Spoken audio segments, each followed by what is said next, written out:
Lección 9. Las obras de misericordia. Queridos niños, el Divino Maestro en el Sermón de la Montaña dijo: Bienaventurados los misericordiosos, porque ellos alcanzarán misericordia. Trataremos el día de hoy de las obras de misericordia. Pidamos a Jesús la gracia de entender bien su doctrina y cumplir con docilidad lo que nos manda. Hagamos las oraciones como de costumbre, como cada sábado. Se terminan las oraciones y luego ya se sientan. Un doctor de la ley preguntó a Jesús para tentarle: Maestro, ¿qué debo hacer para conseguir la vida eterna? Y Jesús le respondió: ¿Qué es lo que está escrito en la ley? ¿Qué lees en ella? Amarás al Señor tu Dios con todo tu corazón y a tu prójimo como a ti mismo. ¿Y quién es mi prójimo?, preguntó el doctor de la ley. Jesús le dijo: Bajaba un hombre de Jerusalén a Jericó y cayó en manos de unos ladrones, que le robaron todo y le cubrieron de heridas, y se fueron, dejándole medio muerto. Y sucedió que vino por aquel camino un sacerdote, y aunque le vio, pasó de largo. Igualmente un levita, que pasó cerca de aquel sitio, habiéndole visto, siguió adelante. Pero un samaritano que iba de camino, se llegó donde estaba, y viéndole se movió de compasión. Y acercándose echó aceite y vino en sus heridas y las vendó, y poniéndole sobre su jumento le llevó al mesón, donde tuvo cuidado de él. Al día siguiente sacó 2 denarios y se los dio al mesonero, diciéndole: Ten cuidado de este hombre, y todo lo que gastares de más yo te lo pagaré cuando vuelva. ¿Quién de estos 3 te parece que fue el prójimo de aquel que cayó en manos de los ladrones?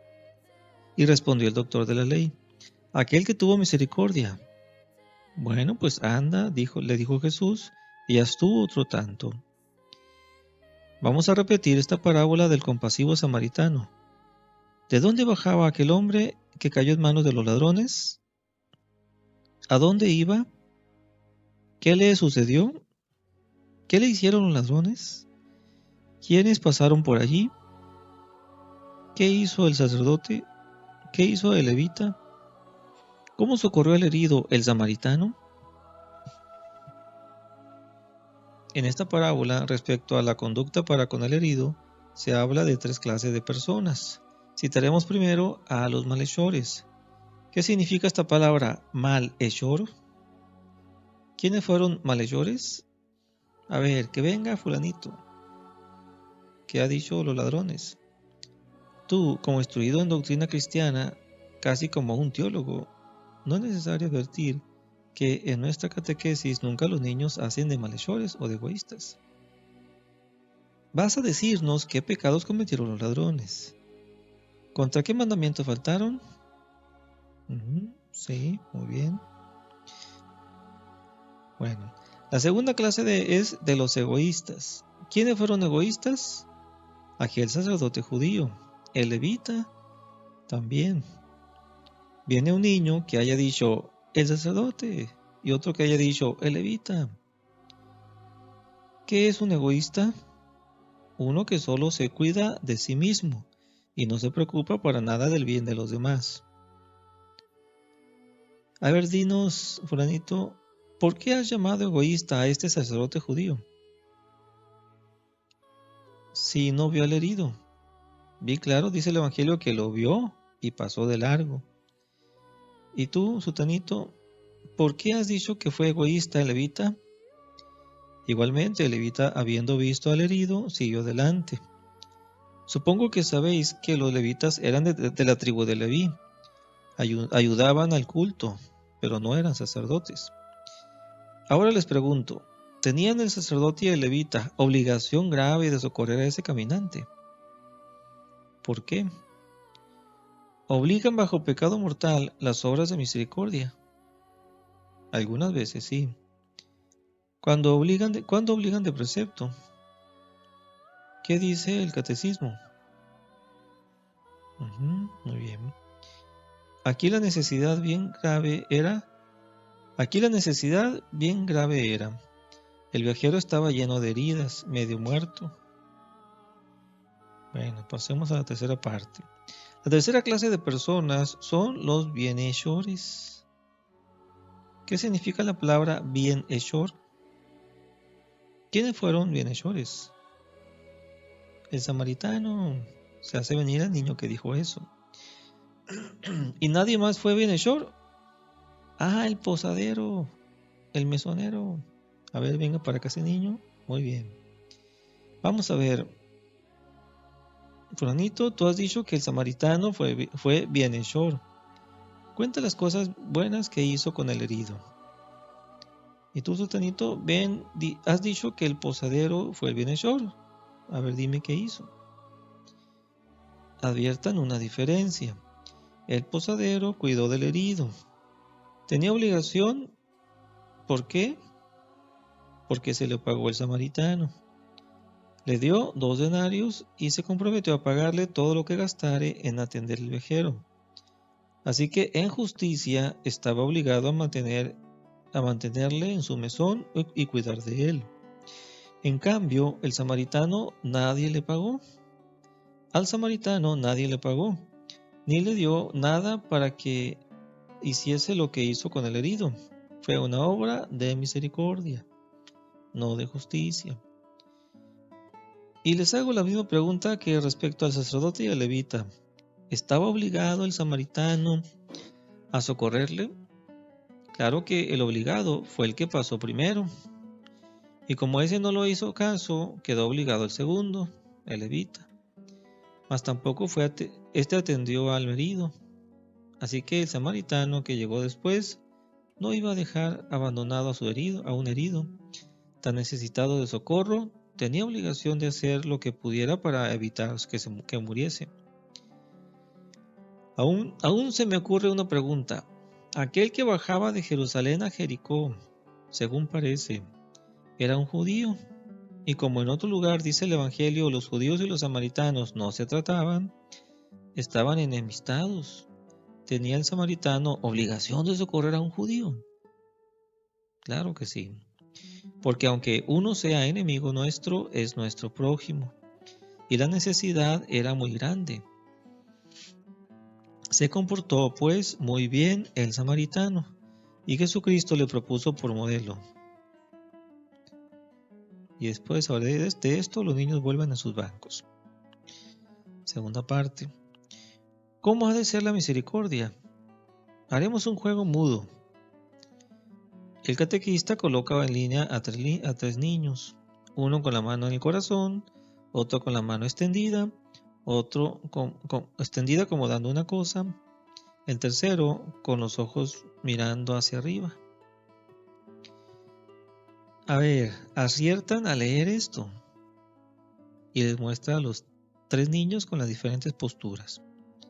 ¿Saben lo que quiere decir? Que la misericordia ha de ser, y luego el primer niño, con el corazón compasivo. El segundo niño, la mano abierta. El tercero, los ojos en el cielo. Y esto se repite por varios momentos. Luego en orden inverso, señalando al catequista. Primero, con el corazón compasivo, sintiendo la desgracia del prójimo, teniendo lástima de lo que padece. El samaritano se acercó al herido y al verle se movió de compasión.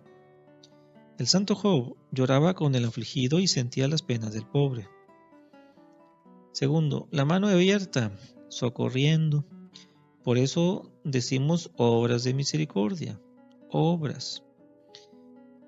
Ya veis que el samaritano no se limitó a lamentar la desgracia de aquel que cayó en manos de los ladrones, sino que hizo todo lo que pudo por remediarlo.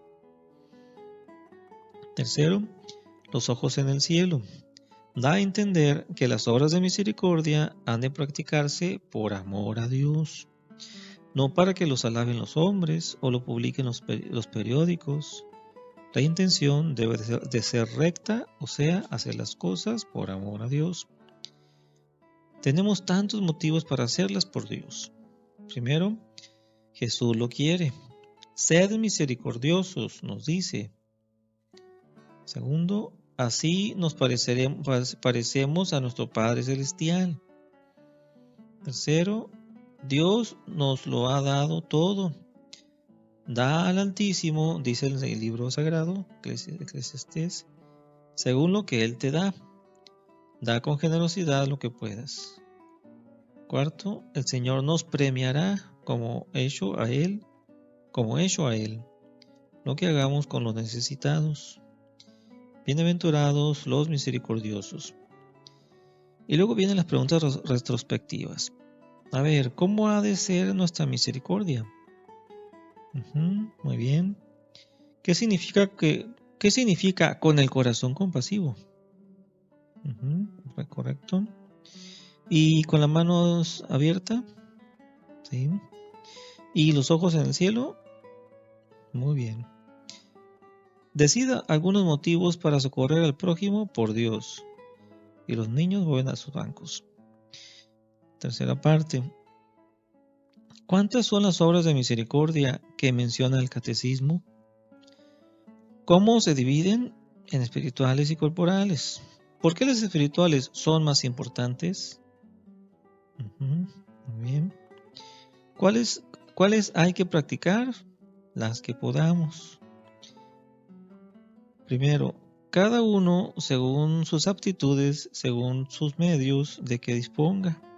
Según pudieres, sé misericordioso, decía el anciano Tobías a su hijo. Quizá no disponga uno de dinero para socorrer a un pobre, pero puede rogar a otro que le socorra, o pedir a Dios por él. Uno que no sabe no puede enseñar. Puede, sin embargo, procurar que los niños no falten a la escuela o al catecismo. Segundo, según la necesidad en que se halla nuestro prójimo. Así el samaritano lo primero que hizo fue lo más urgente, curar y vendar al herido, para que no se fuese la sangre. Cuarta parte. Ahora que cada cual vaya diciendo una obra de misericordia con las palabras del catecismo. Según las vaya diciendo, se colocan las espirituales por ser más dignas a la derecha y las corporales a la izquierda. Haga el favor uno de leerlas en el catecismo y os vais colocando por orden con que las dice. Después de esto viene una aplicación muy interesante. Y diciendo no con las palabras del catecismo, sino con otras palabras, las que a vosotros se les ocurran. Alguna obra de caridad o de misericordia que podáis practicar vosotros. El que diga alguna se pone con el compañero que representa la correspondiente del catecismo. Por ejemplo, uno dice, visitar a un compañero para rogarle que venga a la catequesis. Ese que lo ha dicho, ¿con quién ha de colocarse? Sí, con el que dice, el que enseña al que no sabe. Muy bien. Después que haya dicho varias obras y se vayan colocado en el puesto respectivo, viene lo que Pop llamaba aplicación particular. Ahora pensad un poco y que cada cual escoja una de esas obras, la más a propósito para él, y que pueda practicarla hoy mismo, o mañana, o a lo sumo pasado mañana, lunes. Se les da un minuto a los niños para que piensen. Muy bien, ¿las habéis escogido ya? Hacerla por Dios, muy contentos de poder agradarle. Y para terminar se les cuenta el siguiente ejemplo. Cuentan de una joven que había pasado la vida en vanidades y diversiones sin cuidarse para nada del bien del prójimo. Cayó gravemente enferma, recibió los santos sacramentos y mirándose a las manos blancas como cera, frías por la proximidad de la muerte, exclamó: «Tengo las manos vacías». Hijos amadísimos, que cuando llegue para vosotros la hora de comparecer ante el tribunal de Dios, tengáis las manos llenas de obras de misericordia, practicadas por amor suyo. Vamos a pedírselo a María Santísima, y todos se arrodillan con las señales de costumbres. Virgen Santísima, Madre de Misericordia, que yo sea misericordioso, con el corazón compasivo, la mano abierta y los ojos en el cielo. Y ahora rezan el Ave María.